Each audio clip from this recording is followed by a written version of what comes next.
Ladies and gentlemen, welcome to the show. I am your host here today, Karlifornia Infirri, and it is great to be with you once again. My co-host, Jack Wallace, is not with us tonight because he picked up a girl today, so he's having a bit of fun at home, and that's okay. I don't expect him to pick a wrestling podcast over getting laid. So I have a very special guest here tonight. He is Juggalo royalty. He is the one and only former JCW Heavyweight Champion, Tuff Tony. Yo, what's going on, California? How you doing, brother? How you doing today? Oh man, good man. Just loving life, living, and everything's good down in the hood, down where I'm at. Cool, man. So not to start off things on too of a I guess sour note or a sad note, but recently the wrestling world lost the one and only Tracy Smothers, and Yeah, you've had the chance to work with him in the past. I was just wondering how you felt about finding out about. well, traveling the road with Tracy Smothers, man, for a long time, the man was royalty in the wrestling world, and I think he got a shaft by when the WWE and all that. But he was great for the business. I mean, he still taught the old school way. He was 100% a heel in his character. As a person, 100% babyface. Man. We lost a good dude, man. One of the real ones. A true legend. He was all about the younger kids getting help and bringing the younger kids up and showing them, hey, this is the way we did it old school. This is how you sell out arenas. This is how you sell out stadiums. This is how you sell out indies. And he would teach these kids. But we lost one of the godfathers, of wrestling. Absolutely, man. I've never heard anyone say a bad word about him, and it is a very sad day. No, if somebody said a bad word, they get smacked upside their fucking head for real. I mean, when he plays his heel character, he does it so fucking well you hate him.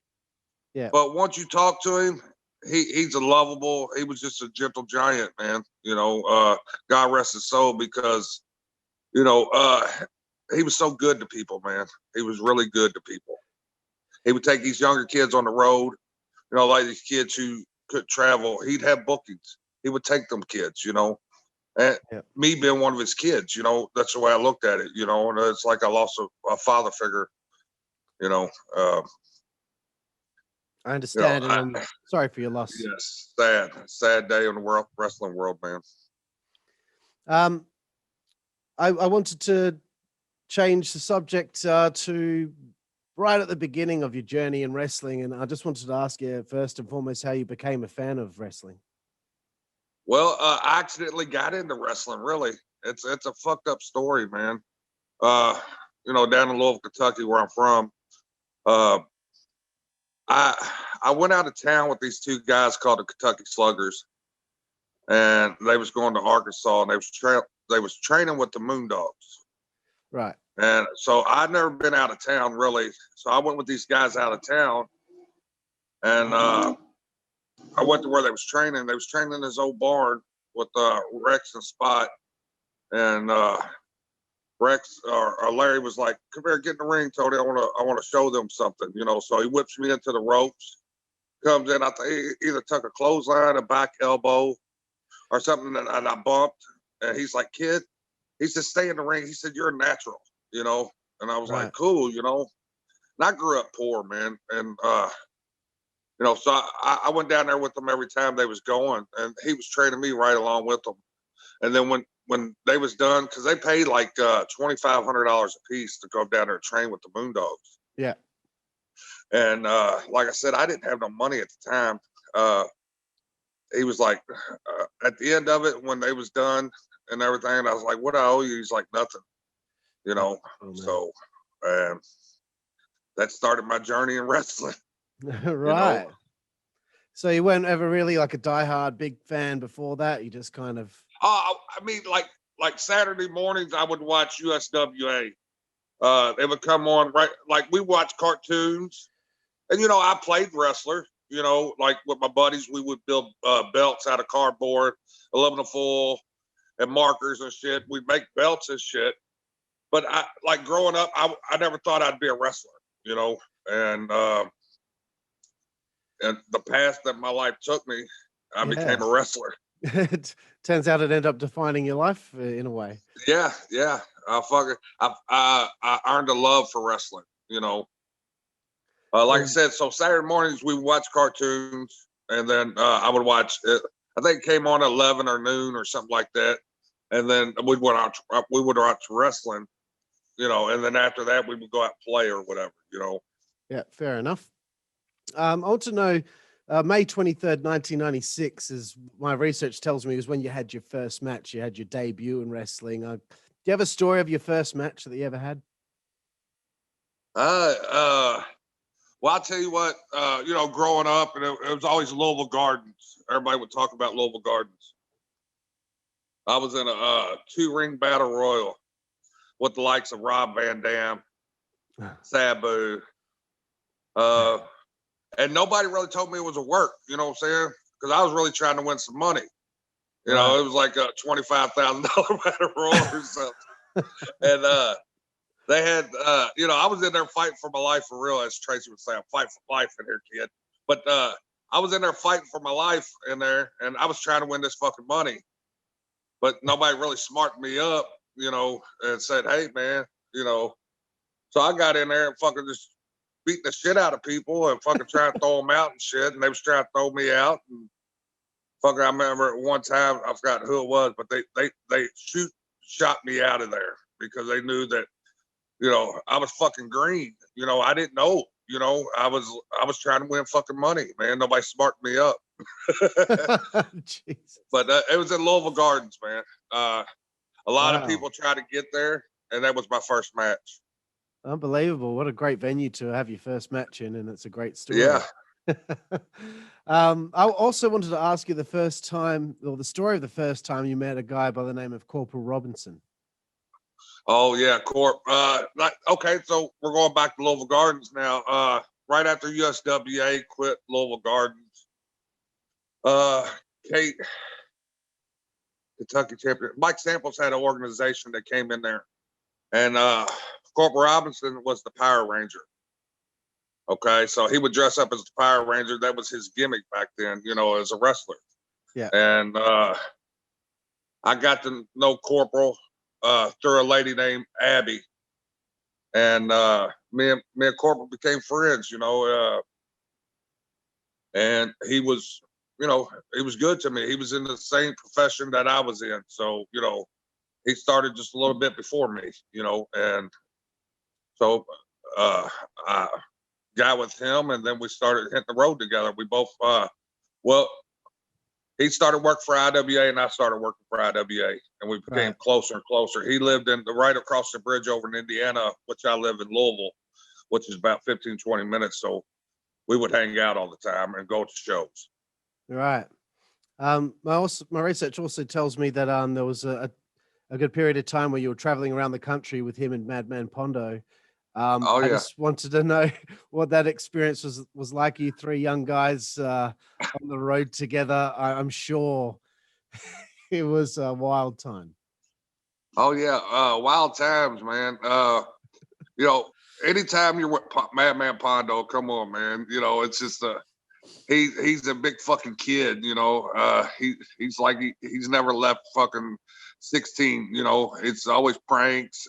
When me and him were together, man, we know each other like the back of our hands, me and Pondo, so I know where he's going with anything he's getting ready to say. And then he knows where I'm going. Like, we would fuck with people all the time, really not like fuck with them, but we would amuse ourselves, because he could have a stun gun. I'll be talking to somebody. I'll fucking spin him right around to the perfect position so he can zap him, you know what I'm saying? Or vice versa, me, Corp, and Pondo, and another guy by the name of Cash Flow. we helped build IWA back in the day. You know, we're not saying we was a big staple in IWA. You know, us three, us four, and then there was a guy, God rest his soul, rolling hard, which Lenny was a good friend of ours too. You know, and there was like a maybe a solid core of guys back then that helped build IWA. You know. Right, cool, man. I will get to some IWA questions in a moment, but Okay. I wanted to ask about you're spending a lot of time with Pondo and Corp. What kind of bad habits would you say that they had that would kind of annoy you? Well, Corp, you know, I'm just going to individualize them. Corp, man, if he wanted something, he could work you right out of whatever you had, man. You know, he could talk you right. If he wanted your boxers off your shit, he could talk you right out of your boxers. You know, because his mouthpiece is that fucking good. You know, like I watch him talk to girls. You know, he talking right out of their panties. You know, just he was that fucking good. You know, Corp was a good dude, man. You know, and you know when other things come up, you know, other things that other people ain't into. I'm just gonna put it that way. I'm beating around the bush a little bit. Yeah. Like I said, I love my brother. You know, let's get off Corp. Let's go back to Pondo. Now, Pondo is the type of person, he can give fucks if he's got $5 in his pocket. You know, that's just the type of person Pondo is. He's going to be the same whether he's got a fucking 1,000 or 5. Yeah. He is a genuine good guy. He just loves life. And, you know, Pondo, there's all kinds of things I say to Pondo. We spent fucking 8 years together over Japan. You know, we've been all over the United States together. You know, we've been to we went to Australia together. You know, been to Germany, fucking Mexico. You know, that's my brother from a different mother, Pondo. You know, anything he needs, I got. Or if he needs something, I got it. He's got it. You know. Yeah, cool, man. So 1997, there's a show called JCW Stranglemania Live, which you were a part of. I just want to know what your first impressions were of working for ICP. Okay, so Pondo says, "Hey, man, we're going up here work this show for ICP, you know, and I'd heard of ICP, you know, and so I went up there. I helped set up the ring. We went to somewhere in Detroit. I forgot the name of that fucking venue, but it's a real famous venue there in Detroit. Fuck, I can't remember the name of it. But anyway, I went up there. We got up there mad early. I helped set up the fucking ring. You know, just like I was taught to help out wherever help needed. You know, wherever help was needed. Yeah. So went up there. I helped set up the fucking ring. Set up the ring. You know, get everything together, get the show ready, and then I sat back, and that's when Valiant J and Shaggy came over and introduced themselves. I said, "Hey, you know, I'm Valiant J and I'm Shaggy." You know, and I said, "Hey, I'm Tuff Tony." You know, well, anyway, I got a match that night. I worked Don Montoya, which was a guy who was friends with ICP at the time. And I did my thing, and then you know, they enjoyed it. But I think I skipped a little ahead because ICP used to work for what's that guy's name? They used to wrestle for him. And me and Pondo went up and did a show for the guy. And they did a memorial show for the promoter guy. Yeah. And that's where they got their first taste of me, you know, me and Pondo. Yeah. And then, like I said, Pondo got booked on this he got booked on the show, and I went up there with him and helped out, you know. And that when they came over, they was like, "Hey, well, thanks for doing that show or whatever," you know. And they gave me a match that night. Ah, cool, man. Were you thinking of St. Andrew's Hall? As the venue? St. Andrews Hall, yes. Yeah, cool. I couldn't yes, St. Andrews Hall. And you know what? I've been there so fucking many times, man. And yes, St. Andrews Hall. Cool. So I want to move over to IWA MidSouth. How did that opportunity come about? And as you said, you were part of really building that company back in that in those days. Tell me all about that. I don't know if you're familiar with a guy named JC Bailey. I've heard the name. Okay, well, his dad owned a promotion called Bad to the Bone Wrestling. Okay. And he ran all over Kentucky, area and all that. I went from an armpit place in Huron, Indiana, where I would work regularly. And then I went from Huron, Indiana to Bad to the Bone Wrestling, which was JC Bailey's dad, Joe Bailey. And I worked for Joe Bailey for about, 5 years. And then that's when I ran into Ian. Ian brings me into IWA.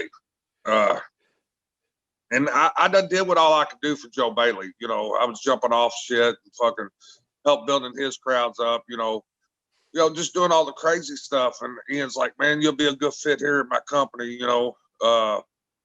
So I took him up on the opportunity, and I left Bad to the Bone Wrestling.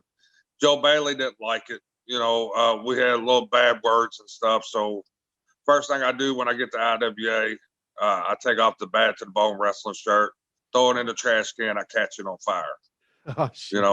Just pretty much saying, hey, fuck you, to Joe Bailey, which I was still friends with Joe, you know what I'm saying? Just at that time, you know how it is when you fight with your friends and shit, and then later on you can make back up. But at that time, I just wanted to make a statement, and that's what I did. And the first person I worked at IWA was Ox Harley.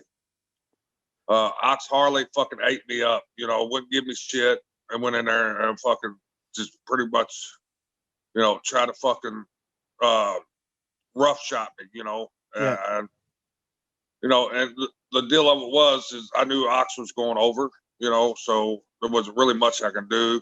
I did a couple of my big shits, my big moves or whatever, and I did a outside moonsault off the top of a table onto fucking Ox, and Ox moves. You know what I'm saying? Yeah. So boom, I fucking crash and burn. Yeah. So this is how I met Pondo. I'm one of the first times I met Pondo. Right.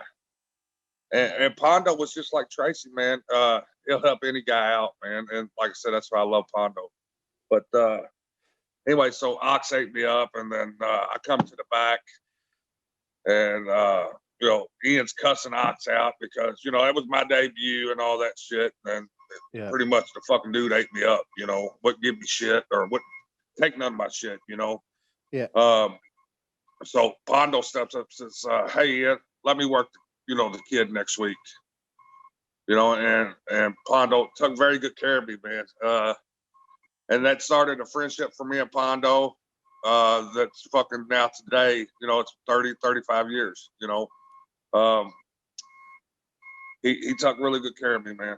That's all I can say, Cool. And then that's how we started in IWA. I got to showcase my shit. Pondo let me showcase it, and it just built me up from there, thanks to Pondo, because he helped me, be a staple in IWA. Yeah, cool, man. One thing I wanted to ask was, I've heard a lot of negative things about Ian Rotten, but I'm not really one to judge somebody I haven't met or anything like that. And I know the internet is full of shit most of the time anyway, but why would you say he seems to get a lot of hate? Is it just because he's a bit outspoken, or what is the deal? No, I just think it's the way he runs his business, and a lot of promises being made, but all in all, I own a place down here called the Arena in Jeffersonville, Indiana, and it's a wrestling venue, and I rent it out to these companies. The reason why that I built the Arena is for young kids to come in and practice their craft, and we got a training school and stuff like that. But and I rent it to Ian now. Before, Ian was one of my best customers. Well, not saying best customers, but one of my best renters, because I set rules. even though I grew up in the hardcore world, that you know, I got hold on a second. Hold on, I'm doing this interview. All right. But let me get back where so Ian. Yeah. So but the reason why he gets a bad rep, I think, is that you know, a lot of stuff he gets away with, you know, and people get mad about that, you know, or I'll try to slide something in. But he you know, what can you say for somebody who's been running almost 30 years? You know what I'm saying? Yeah. Don't matter. Fucking there's gonna be at the end of time there's gonna be cockroaches, dirt, and Ian Rotten. Yeah, I was gonna say, I mean, it's a credit to him to have kept his company going for so many years when so many others, you know, that came out back then have gone under. So I mean, Here's the thing. Hey, here's the thing with Ian, man. He's got an eye for talent. You know what I'm saying? Think about this. How many people came through IWA that's went on to do big things? You know, heaps of people. you can fucking name them. You know what I'm saying? The Chris Heroes, the fucking CM Punks, the fucking Colt Cabanas, you know, the Ace Steels, fucking if I can go on and on, Kevin Owens, fucking, you know, Sami Zayn, you know, a lot of these people, you know, the guy's got a nick for talent, you know. Yeah, cool, man. So I mean, you're getting into the wrestling world for these first few years, and you've gone down this road of hardcore wrestling. What is it that you enjoy about hardcore wrestling? You know what? At the time, you know, when we was doing hardcore wrestling, it wasn't just swinging shit. You know what I'm saying? We was telling a story into these fucking big spots, into the tubes or into the fucking barbed wire, you know, or jumping off of shit. You know, we back then I think that nobody really seen it, and they was like, holy shit, you know, and you know, it was real to people. It was like, you know, if you ever sat on a tack by accident, you know what I'm saying, or fucking poked yourself with a fucking tack, that shit hurts, man. I've They been know slammed that. onto tacks, yeah. Yeah, you see what I'm saying though? Yeah. I mean, like just a regular person, you know, if they stepped on a tack or they said they know it fucking hurts, you know. Yeah. And back then when we was doing this shit, it was never really been seen, you know. We was like the first ones to really people get to see the shit, you know. And I think then is when we was like the true outlaws of hardcore wrestling, because nobody knew what to expect. You know what I'm saying? They couldn't believe that fucking we just landed in that barbed wire, went through all them fucking tubes. Yeah. You know, and you know, and the skip a little bit forward. Now you got gusset plates. Now you got fucking these panes of glass. Yeah. You know, shit like that. And you know, you got to step it up nowadays. Back then we didn't have to work as hard as they do today, you know. Yeah, absolutely. Like, you know, the bar had to be kept getting raised as the years went on with other companies. And exactly. I don't know how much further they're going to be able to go with it, because I think almost everything. Right. What the next, listen, I got it figured out, man. Yeah. And I keep on referring back to Tracy, but Tracy said, what's the next match? A 9mm on the pole match? Loser gets shot in their leg. You know, it's going to come down to something like that. You know, there's only so much you can do without really getting fucking seriously hurt, you know? Yeah, absolutely. I wanted to swing this over to the opportunity that you had to go to Big Japan, and you spent quite some time there. You know, tell me a little bit about Big Japan and the differences between American hardcore and Japanese hardcore. Well, as you can see, you're a player when you go to Japan. You know, you're a sports star. You're an athlete. You know, kind of like a major football player, a basketball player, or a baseball player. In Japan, wrestlers on that same level. You know, a big star. Then again, I'm going to thank Pondo again for getting me over there, because when CZW left out of there, Pondo was like, I'm not going, you know what I'm saying? When CZW's all in the ring, we're all leaving, you know, they was want more money and all that shit, you know, which there was big money to be made over there, you know. So when CZW left out of there, and I'm wanting to say in 2000, 2001, 2002, somewhere in there. Yeah. Yeah, because I started going over, I'm thinking around 2000, 2001. So that was Pondo's doing. You see what I'm saying? He's like, I got a guy, you know, brought me over, fucking. The different styles, there really is no different style. They're a strong style, hardcore, you know. Compared to what we was doing in the States, they was doing a little bit rougher over there, you know. Right. You know, everything over there is strong style, you know, and they, you know, like Masanaga, you know, of course you know who Masanaga is. Yeah. You know, he was inventing shit over there, you know, the Piranha death matches, shit like that. Yeah, exactly. You know, yeah, just the crazy shit, you know. And like States were copied from Japan, if you think about it. You know, we was carbon copied from Japan. So getting to go to Japan and doing it right there in Japan, you know, that was awesome, man, you know. But compared to difference, you know, you're treated bigger. It's a sport over there, wrestling, compared to here, you know. Over there when I first went, man, like you do something real big and it sound like crickets. You know what I'm saying? I'm thinking, fuck, man. But and then when you get covered and you kick out, then the whole fucking place erupts. You know what I'm saying? So it was a little bit different in that way because over here they was smarter. You know, it was smarter marks. You know, than over there because they took it serious. Right, of course. You know, I mean, you spent so much time in Japan. Surely you have some wild stories of things that took place outside of the ring. Oh yeah. Well, I'm gonna give you one, okay? It's got to do with me and Pondo. All right. Cool.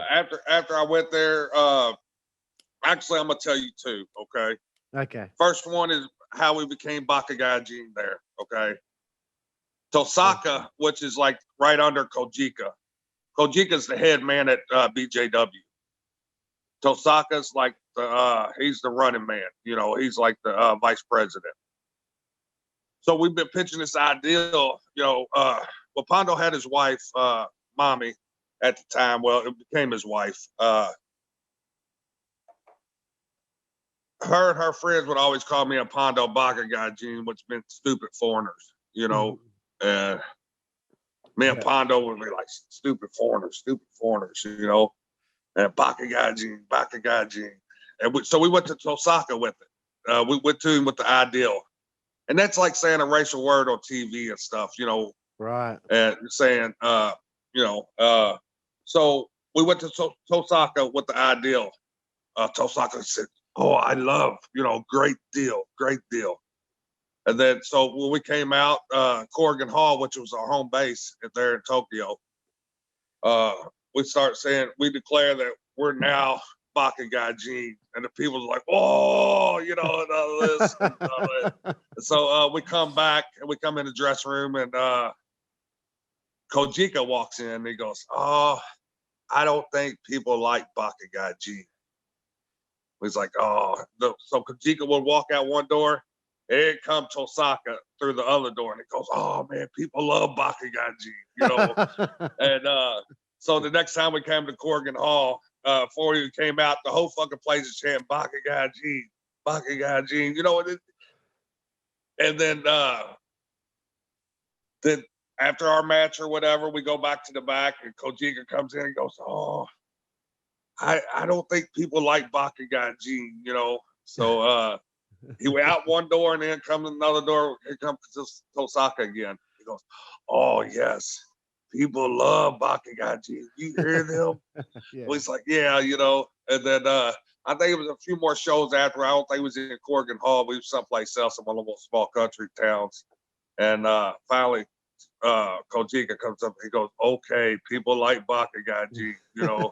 And then we go back to Corgan Hall, they make jackets for us, right? They sell out the jackets before we even start the shows. And fucking then he goes, okay, people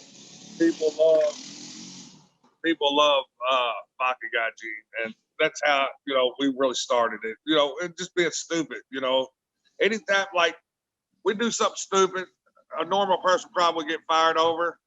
They'd be like, oh, Bakagaji, you know what I'm saying? Stupid foreigners. You know, we're okay.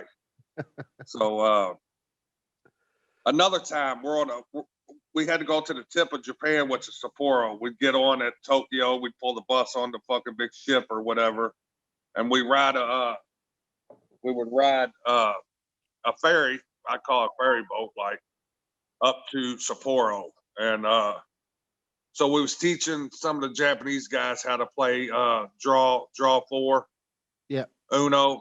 Yeah. You know, so we was teaching them how to play Uno. And Benkei, which was the big sumo wrestler, okay, very nice guy, big fucking giant, you know.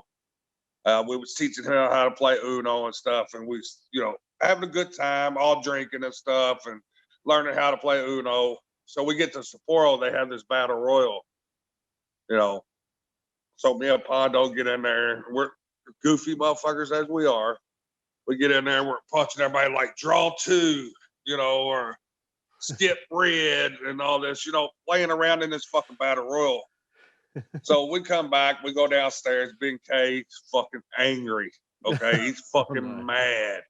Oh my God.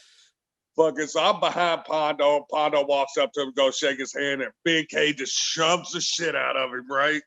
I'm like, okay, I'm not going close to that big motherfucker while he's mad, right? And but we got in trouble with Ben K because we didn't take it serious, you know, and Right. that's what it is over there. It's fucking serious. And we're playing, you know, we're punching him, say draw four, giggling and all that. But that was our character though. He didn't understand that, you know, we were stupid foreigners, you know. And but anyway, so on the way back home on the boat ride, he had somebody come get me and Pondo, and he set us down and, you know, apologized. But he really didn't need to apologize to me because he didn't get to do nothing to me, but he shoved the shit out of Pondo, you know. But, you know, it was a good lesson for me and Pondo. You know, if we're going to play, there's a time to play and one time not to play. There's a time to do business, time not to do business, you know.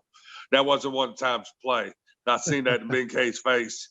You know, he's a world champion sumo wrestler. I wasn't going up there fucking with him. You know, he doesn't fucking shove my partner fucking halfway across the fucking thing, you know. But yeah. Oh, I'm gonna tell you one more other time. So us being fucking goofy, we're on the road traveling. We get off of this like this western town or whatever where they film movies and shit.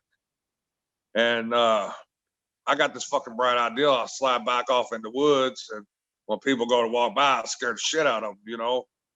I got about 2 or 3 people, and Pondo goes, okay, here comes Shadow WX, you know, and I jump up, I'm like, rah! It wasn't Shadow WX, it was the fucking boss of the company, Kojika. He got his hands in his pocket, man. And Pondo is dying, man. I'm like, motherfucker, here I am. I'm gonna get fired now, you know. Fucking with the head man, you know, scaring the shit out of him. But I wound up not getting fired. But I mean, that was just one of them ribs like Pondo would get a good self giggle out of, you know. Yeah. I thought we was in it together, but no, Pondo set me up. He stitched you up, man. Scared the fucking boss. Great stuff. So, you know, I'm kind of skimming through a lot of things because, you know, I don't want to take up too much of your time, but I want to talk to you about Gathering of the Juggalos.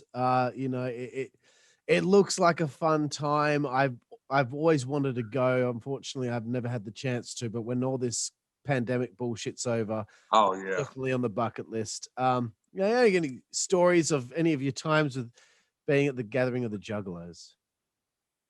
Well, I got to meet a lot of big stars like fucking Master P, fucking any star you can think of that went to the gathering, I got to meet. You know, Charlie Sheen. Oh wow! Even though Charlie Sheen would stay in the fucking tour bus, I got a Ric Flair story, man. Oh, bro, I got a Ric Flair story. Okay, so that one year we had him come host at the gathering. Okay. And before he came out to fucking host, you know, whatever he was hosting, he's got his own trailer, you know, and I walk in this fucking trailer, and over in the corner there's Ric Flair. You know, his fucking feet are all dusty. Looked like some old man over there, right? And I said, hey, Mr. Flair, how you doing?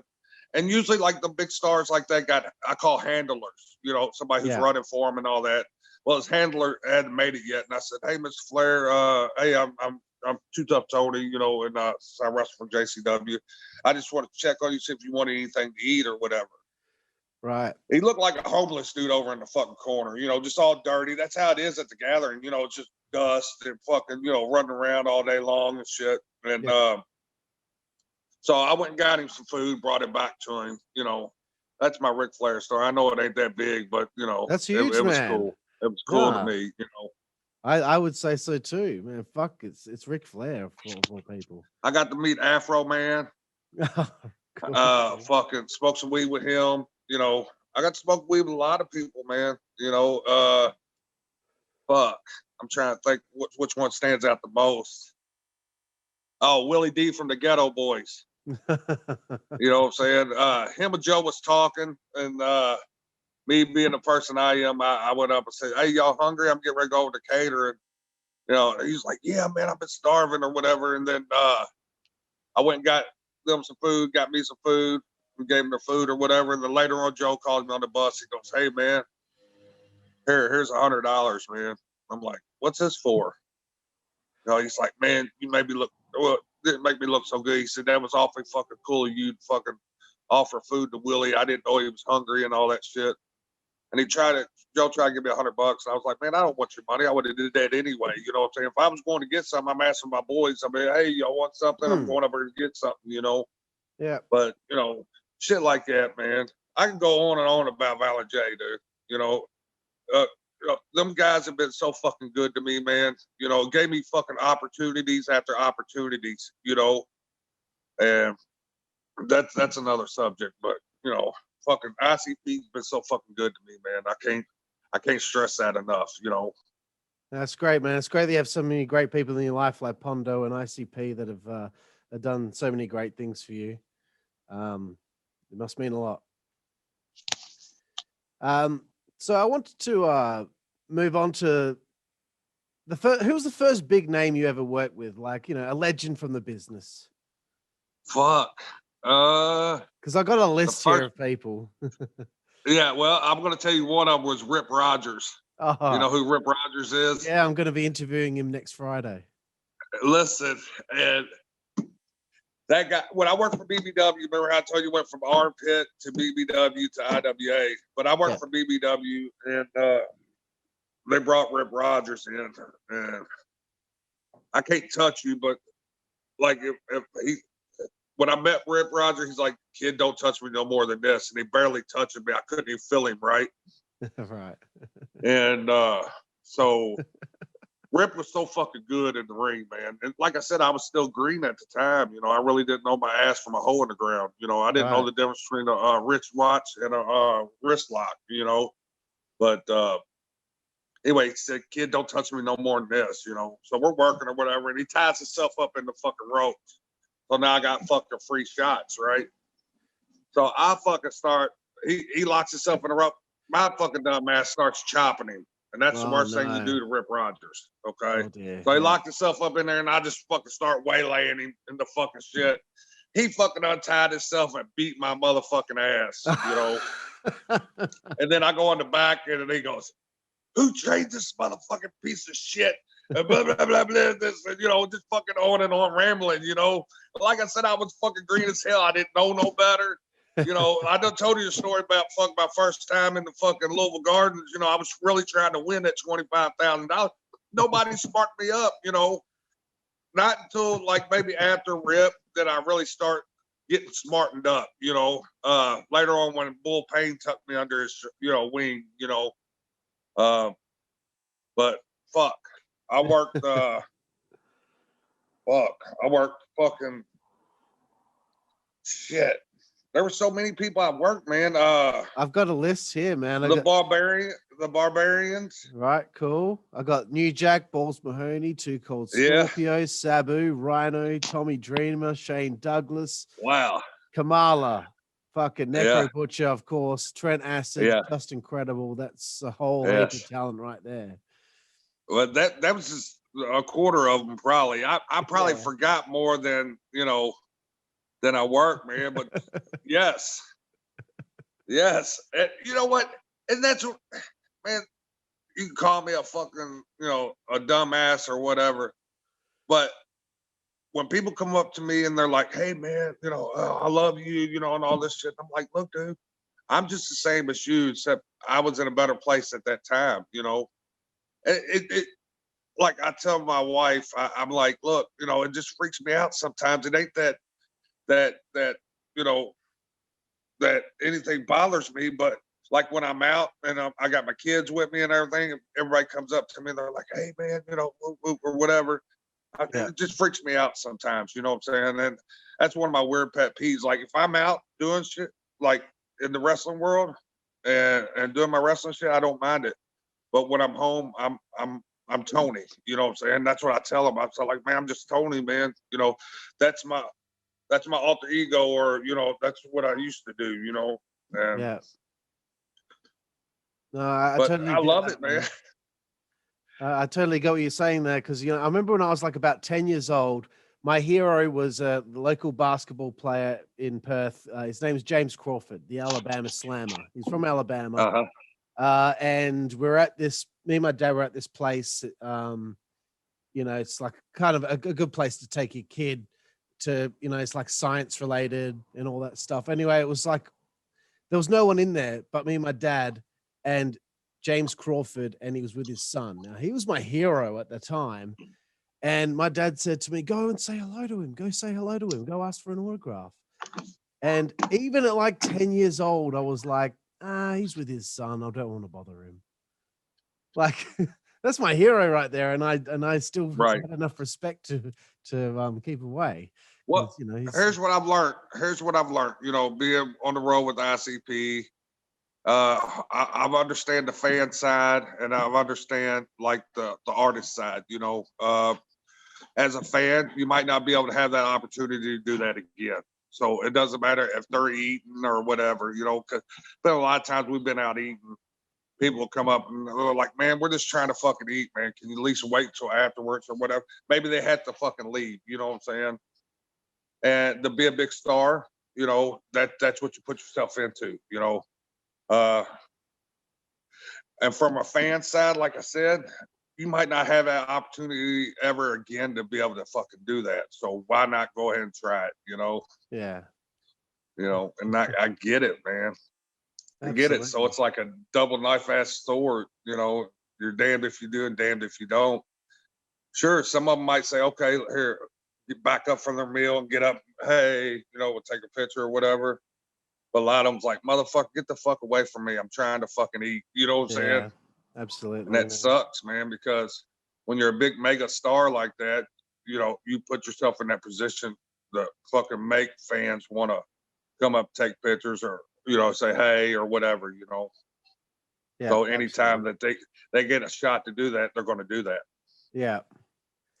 So I also read somewhere that you had stated that you've probably had about 30 concussions over the years. You've had about 30 concussions. Yeah.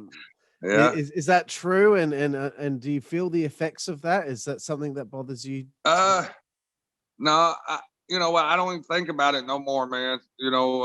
I'm sure I've had about that many. I've cut a main artery in my arm working at IWA, working Nate Webb, and a light tube spot gone wrong. I broke my tibia, fibia. Fuck. Countless, like you said, concussions. I don't know, man. As long as I can walk and fucking move and stuff, I really don't think about it.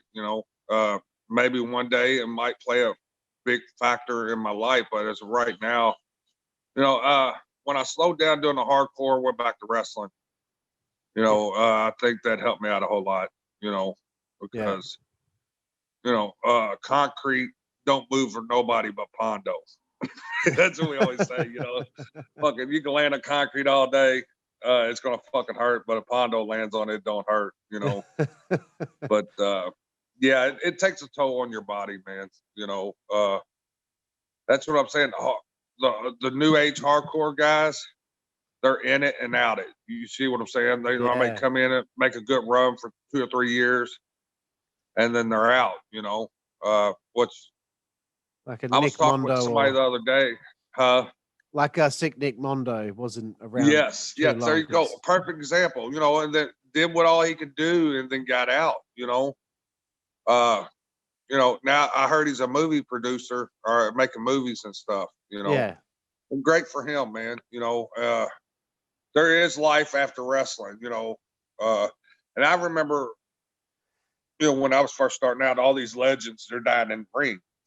Yeah. That's because that's the only thing they knew back then. They started wrestling. It was like a game. Once you're in, you're in,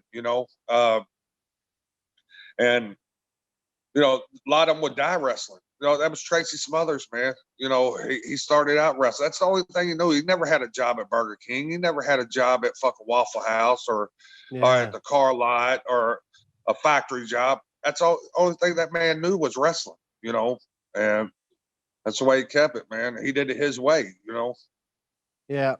Not many questions left to go, bro. I just want to ask you about becoming JCW champion for the first time, July 22nd, 2005. I believe in a match with Kid Cash and Lenny Lane. Yeah. How did that feel to be given that position in the company? That's like, here, take this ball and run with it. I've been around a while at that point, and never really had no run with anything like that. And, at the time I was like, man, I don't need no belt. I am the people's champion. The Juggalos would cheer harder for me when I lost than just as hard as when I won. So it didn't matter to me. When you got a belt and you're a champion, it makes your bag heavier. Yeah. But no, all honesty, man, the first time it was respect. It was relief, knowing that they trust me to carry their company on my shoulders. It was an honor, and I was very, very happy at the time. Cool. Because it was my big break, in JCW world. Awesome, man. I also read something else online about apparently you and Corp were signed to ECW the day that they had their final show. Yeah, that they folded. How did that? What happened there? That's the fucking kind of luck, you know what I'm saying? That was another thing. That's like with WCW. Okay, I'm gonna tell you another story. I went to ICP. This is right before I broke my leg. I went to ICP. We're on tour and stuff. That's when they was doing WCW Nitros and all that. Okay, and Vampiro was on top at the time. He was the world champion. They got me a tryout, right, with WCW with Ted Turner. Yeah. And the night before I had my tryout was a Monday Night Nitro, and I broke my tibia and fibia fighting outside the tour bus. Some kids just came on up there, and I punched the dude. He fell on my fucking leg, and I broke my tibia and fibia. Oh shit! But I know in my heart I probably would have had a contract with WCW because, like I said, we had people already embedded in there. With Vampiro. And all you got to do is say, hey, give this kid, a contract or whatever. And I was young at the time, and I was doing different stuff than anybody else. Yeah. So there was no doubt in my mind I would have got signed. But the unfortunate, that I broke my tibia and fibia the night before the tryout. It fucked up my first tour to Japan. Abdullah the Butcher what got me locked into Japan, and turned around and, like I said, it fucked up two big things in my life, you know, but didn't really fuck it up because I came back and I got to go to Japan, you know, and stuff like that, you know. So what was the deal with ECW and had you done some dark matches or anything like that? Yeah, well, we turned around and we went down to Nashville. We met with oh fuck. I just went blank. Me, Corp, Cash. We all go down there. We do the show for ECW down in Nashville. Kid Cash was there. Tommy Dreamer, Francine, and we already made a good showing with Tommy Dreamer. You know, so we get everything locked in. We do the show.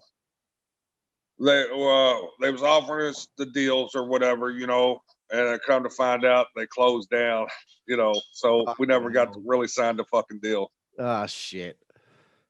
We got offered the deal. That was our highlight. We got offered the deal. I've got 3 more questions before I have a little segment called 5-Second Frenzy. TNA. Okay. There was a Dark Carnival match with yourself teaming with Shaggy 2 Dope, Violent J. You had Rude Boy at ringside against Glenn Gilberti, David Young, and Kid Cash. I just watched this about 2 minutes before I messaged you saying that I'm ready to go. I remember it from back in the day once I watched it, but the TNA experience, were you hoping to get signed by TNA at that point?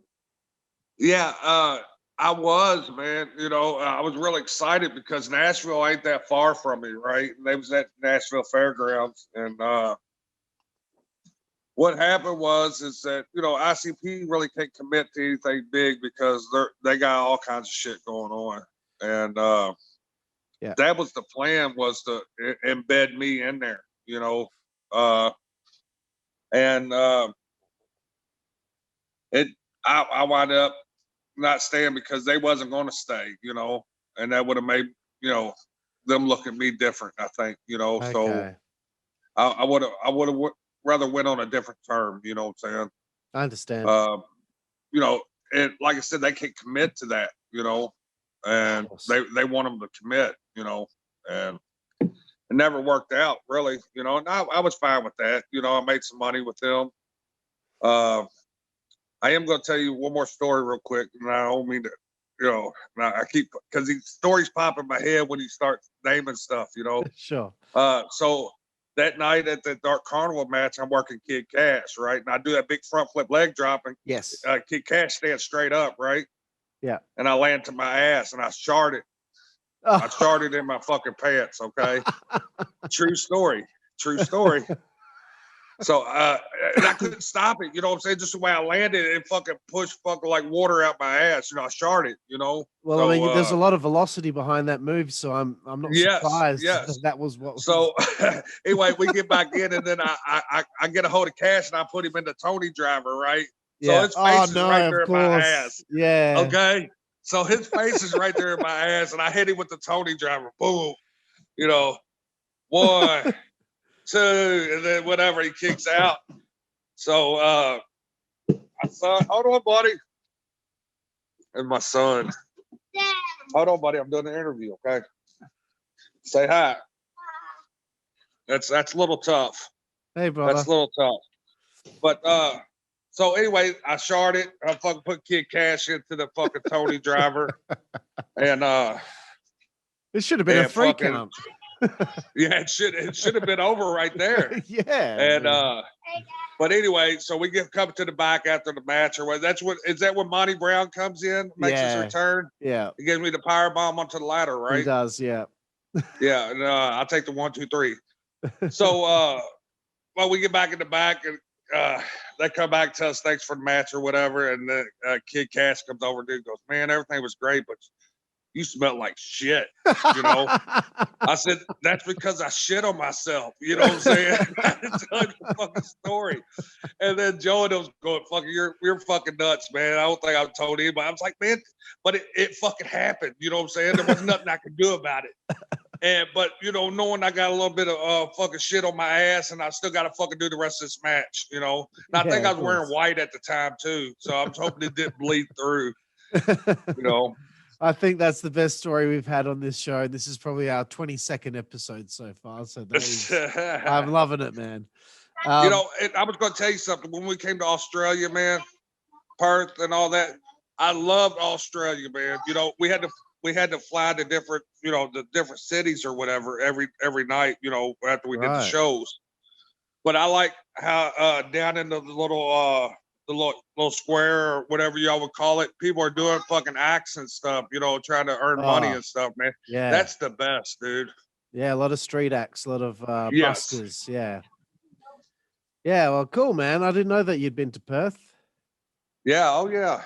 No, cool. I flew first class, and I kind of snuck in first class.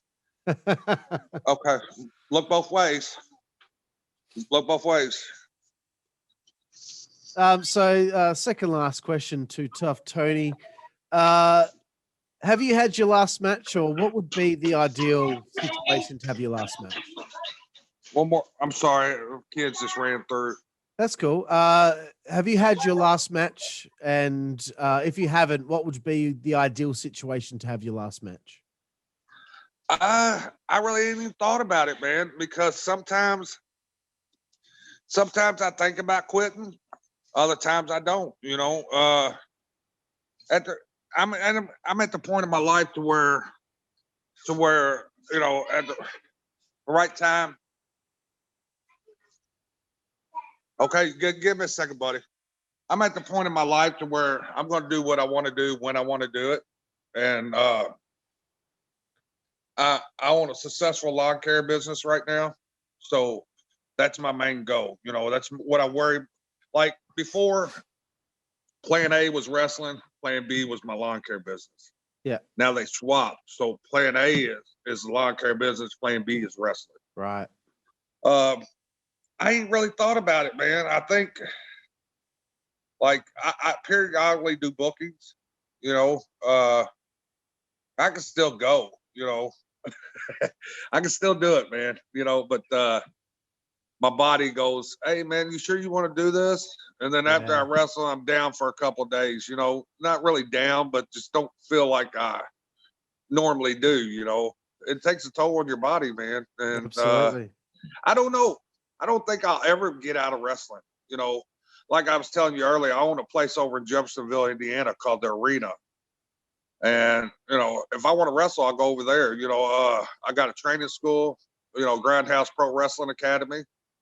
And we run shows sometimes. Here lately since the COVID, I ain't been running nothing because I don't want to be the blame for, you know, spreading COVID or whatever, you know. Yeah.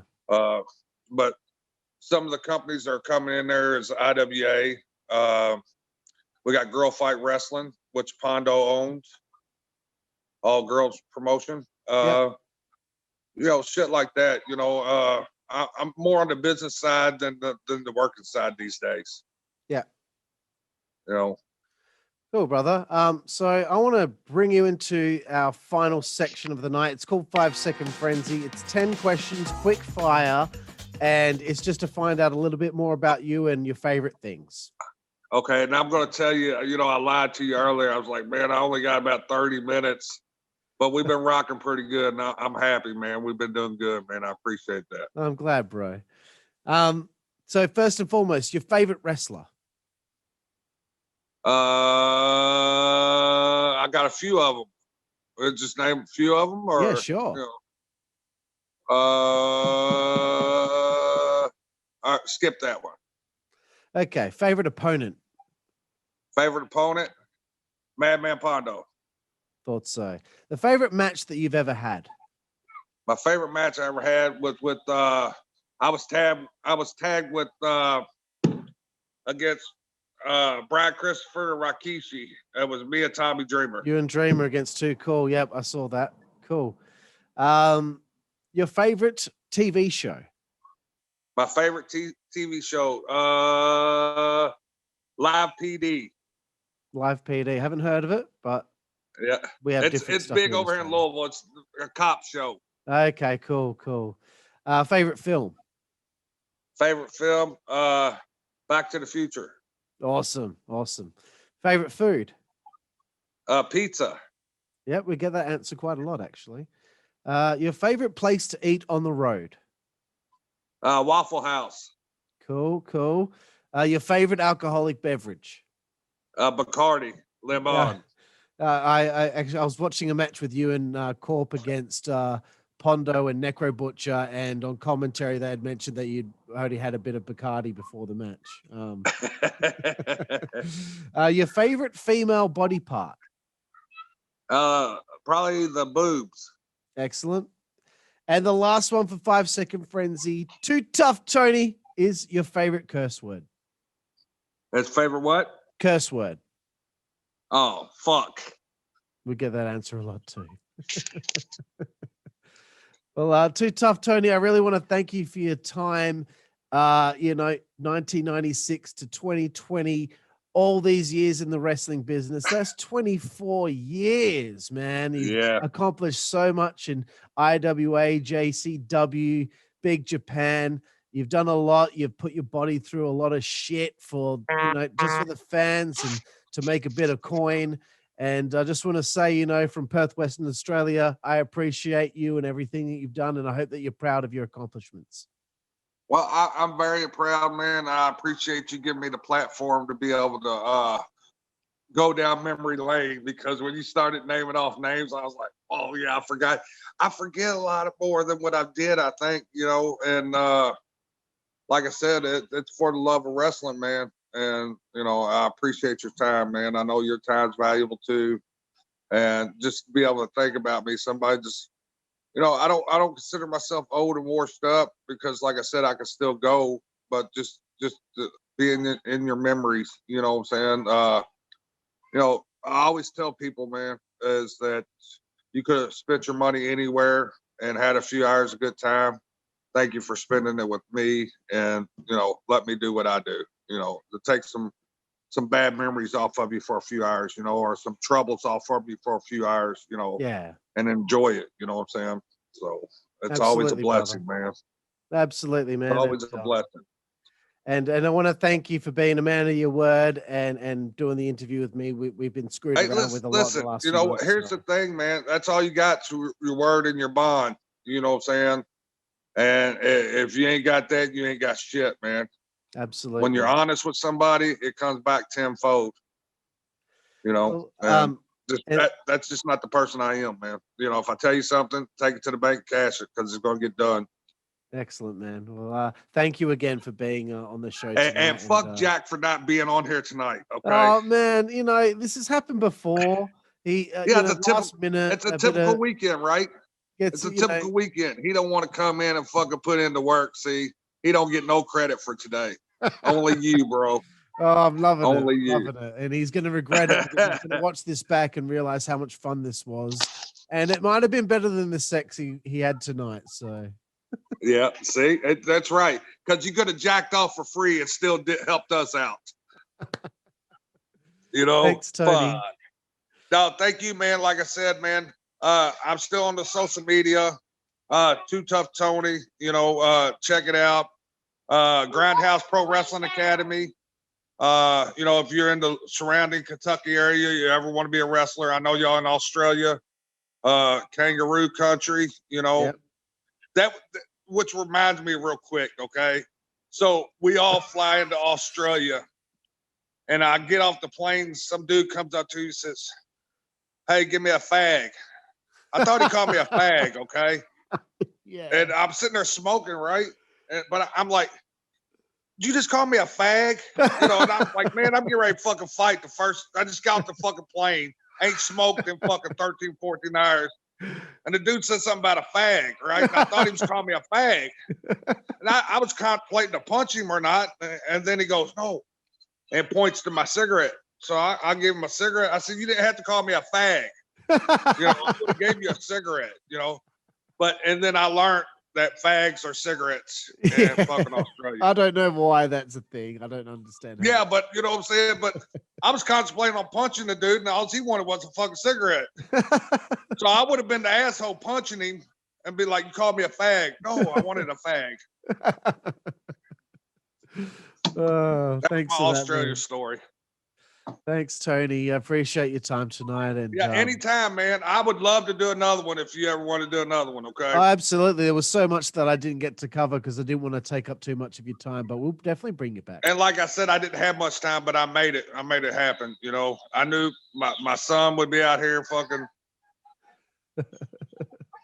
Now look, my dog's out here, and my AJ's got some friends over, and they're scared of the dog.